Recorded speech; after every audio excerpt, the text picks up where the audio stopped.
कि आगे पंजाब को कौन लीड करेगा। मीडिया वाले उसको सीएम कैंडिडेट कहते हैं,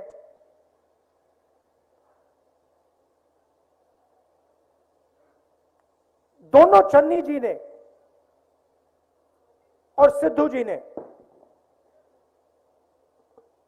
गाड़ी में मुझे कहा कि देखिए, पंजाब में सबसे बड़ा सवाल कांग्रेस पार्टी को पंजाब में कौन लीड करेगा।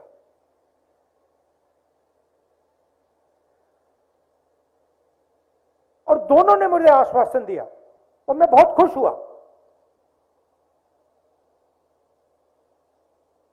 कि देखिए, दो लोग तो लीड नहीं कर सकते, एक ही व्यक्ति लीड करेगा।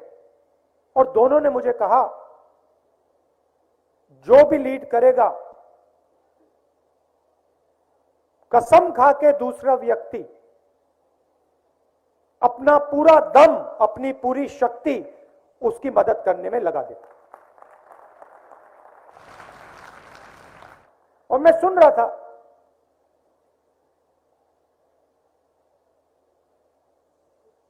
काफी खुश हुआ। और मैंने सोचा कि हां, दोनों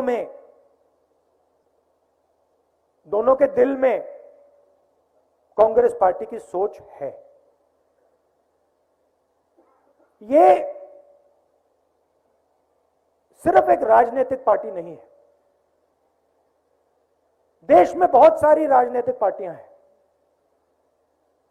ये सिर्फ एक राजनीतिक पार्टी नहीं है। ये एक विचारधारा है, ये वो विचारधारा है जिसने अंग्रेजों को हराकर इस देश को बनाया है, वो ये विचारधारा है। और इस विचारधारा में हम सब एक हैं। जैसे कहा जाता है कि पंजाब 5 नदियों का स्टेट है, मगर अगर आप उसको गहराई से देखें तो वो 5 नदियां एक नदी से आती हैं और फिर वो 5 नदियां समुद्र में मिल जाती हैं। और आज मैं सोच रहा था, भाषण के बारे में सोच रहा था, और मैंने नोटिस किया कि पंजाब शब्द के अंदर हमारा जो चिन्ह है पंजा, वो भी है।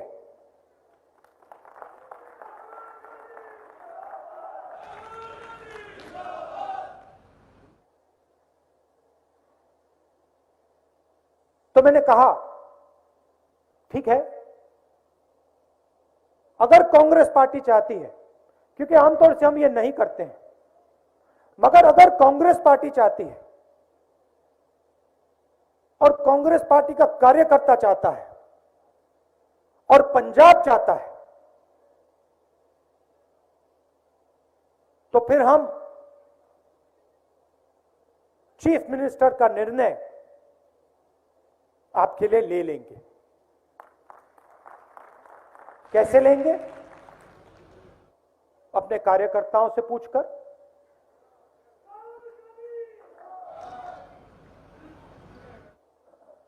अपने कार्यकर्ताओं से पूछकर,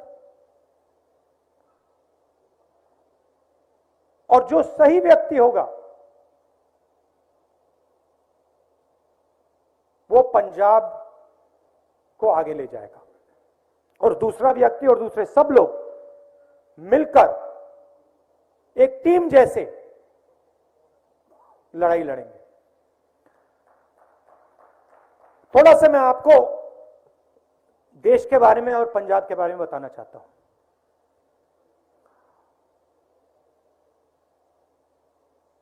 चाहे वो नरेंद्र मोदी जी हो बीजेपी हो, चाहे वो बाकी पार्टियां हो, और उसमें मैं आम आदमी पार्टी को भी शामिल करता हूं, ये सब पार्टियां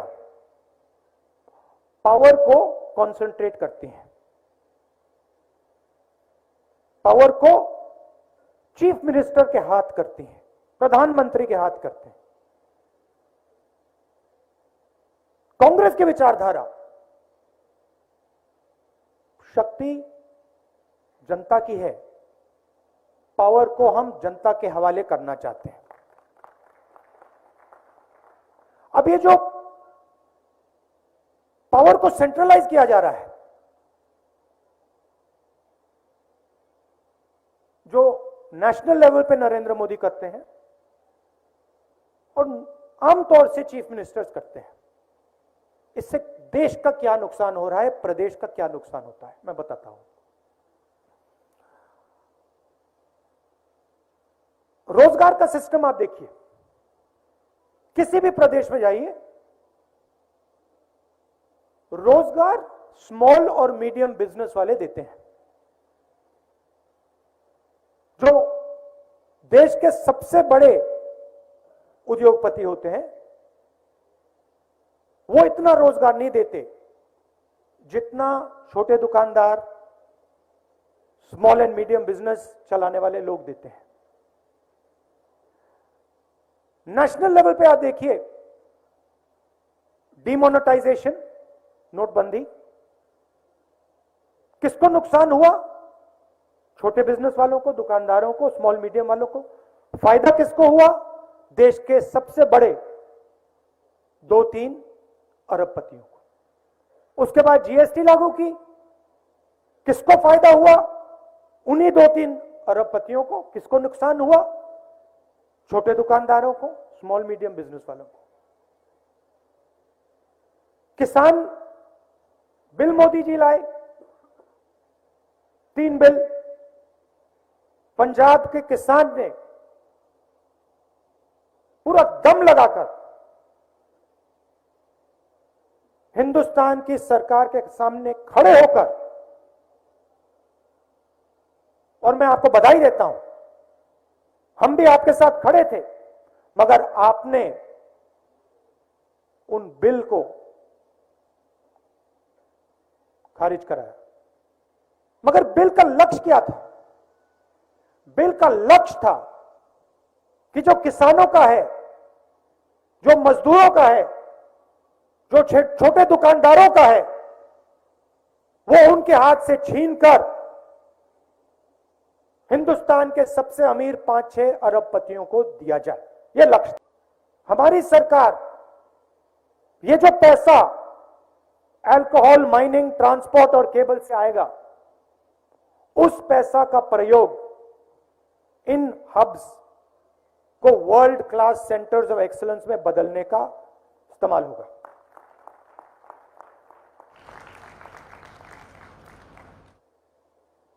हम चाहते हैं कि मेड इन पंजाब पूरी दुनिया को ये शब्द दिखने लग जाए, मेड इन पंजाब।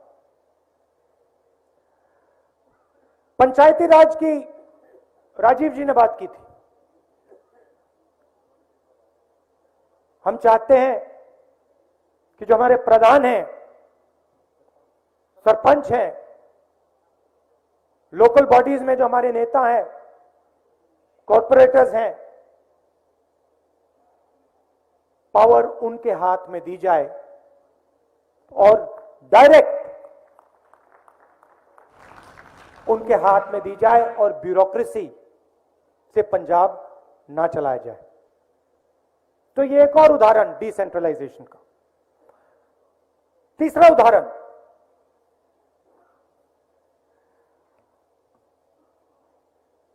सरकार आपके द्वार 160 सर्विसेज जो सब लोग चाहते हैं, certificates, clearances, permissions, local taxes, जो भी आपका सरकार से इंटरफेस होता है, ये सब चीजें 160 चीजें वन विंडो में हम आपके घर डायरेक्ट पहुंचा देंगे। तो आज आपको जो सरकार से बातचीत करनी पड़ती है, जो डिस्कशन करना पड़ता है, वो बंद हो जाए और डायरेक्टली आप अपने घर से जो सर्टिफिकेट्स आपको चाहिए, जो नक्शों की आपको जरूरत है, जो क्लियरेंसेस आपको चाहिए, जो परमिशंस आपको चाहिए, वो आप डायरेक्टली अपने घर में इंटरनेट के थ्रू आप वो कर लें। ये सब किया जा सकता है। और जैसे मैंने कहा, हम एवोल्यूशन नहीं चाहते, हम रेवोल्यूशन चाहते हैं। मगर पंजाब में सबसे जरूरी चीज शांति, भाईचारा। जो आपका इतिहास है, आपकी हिस्ट्री है, कांग्रेस पार्टी सिर्फ एक पार्टी है जो सबकी पार्टी है। आप सब हमारे हो और हमारा एक्सपीरियंस है, हवा में बात नहीं कर रहे हम, हमारा एक्सपीरियंस है। हजारों कांग्रेस वर्कर्स ने अपना खून दिया है। और मैं आपको एक बात कहना चाहता हूं, चाहे कुछ भी हो जाए, कांग्रेस पार्टी पंजाब में शांति को नहीं टूटने देगी। हम मर जाएंगे मगर नहीं टूटने देंगे। और हम ये काम करना जानते हैं, ये हमने किया है, क्योंकि हम लोगों को जोड़ना जानते हैं, सबको एक साथ लेकर आगे ले जाना जानते हैं। ये मैं आपको मैसेज देना चाहता था। पुराना रिश्ता है, प्यार का रिश्ता है। आपसे मैं बहुत सीखा हूं, मनमोहन सिंह जी से मैं बहुत सीखा हूं और सीखूंगा। दिल से मैं आपका धन्यवाद करना चाहता हूं। और जल्दी से जल्दी जो आपकी मांग है, चीफ मिनिस्टर को डिक्लेयर करने की मांग, उसको हम जल्दी से जल्दी पूरा का पूरा करेंगे। आखिरी बात मैंने कहा, गाड़ी में कही, मैंने चन्नी जी से, सिद्धू जी से कही कि हमें गहराई से सोचकर महिलाओं के लिए एक डेडिकेटेड मैनिफेस्टो बनाना चाहिए। 2-3 वायदे, 15-20 वायदे नहीं, 2-3 वायदे, जिससे हमारी जो माताएं हैं और बहनें हैं, उनकी जिंदगी बदल जाए। ये मैंने उनसे कहा कि ये मैनिफेस्टो में लिख दें, क्योंकि जो हमारी महिलाएं हैं, पंजाब की वो रीढ़ की हड्डी है और आमतौर से जो उनको मिलना चाहिए, जो उनको सपोर्ट मिलना चाहिए, वो नहीं मिलता है। इसीलिए 2-3 वायदे गहराई से सोचकर, ऐतिहासिक रेवोल्यूशनरी वायदे कांग्रेस पार्टी को महिलाओं को करने चाहिए।